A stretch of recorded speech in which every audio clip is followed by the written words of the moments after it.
So for this next example, we're going to take it up a notch, and we want to solve for x, and we've been given angle bisectors, and so we know that this angle bisectors cut through and created these two pieces, and so we talked about comparing the left and the right, or both sides of our angle bisectors. So the problem with this one is that we've been given the one side of the angle bisector, but we haven't been given this side. It'd be really nice if we had this.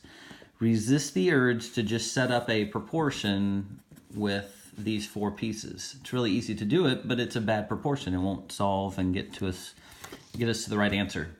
And so if we're having trouble getting started with what this is, I always like to pretend that I knew what x was.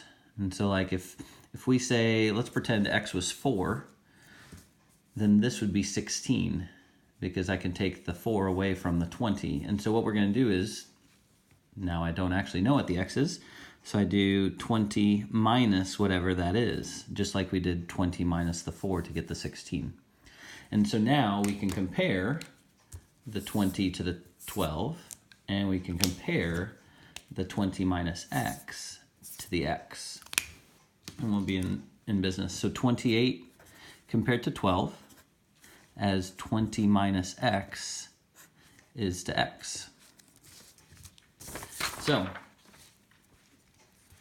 we can cross multiply, and we get 28 times x, and then we're going to do 12 times 20 minus x. And so we're going to have to do a little distributive property. 12 times 20 is 240.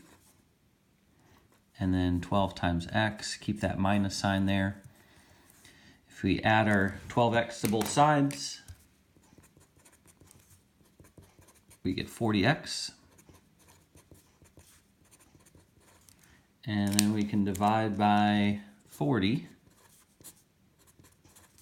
and we can get 6. And so this is 6. And then 20 minus x, this would be 14. And so notice that 6 compared to 12, this is half as big. And the 14 compared to the 28 is half as big. And so we've got a proportional piece there.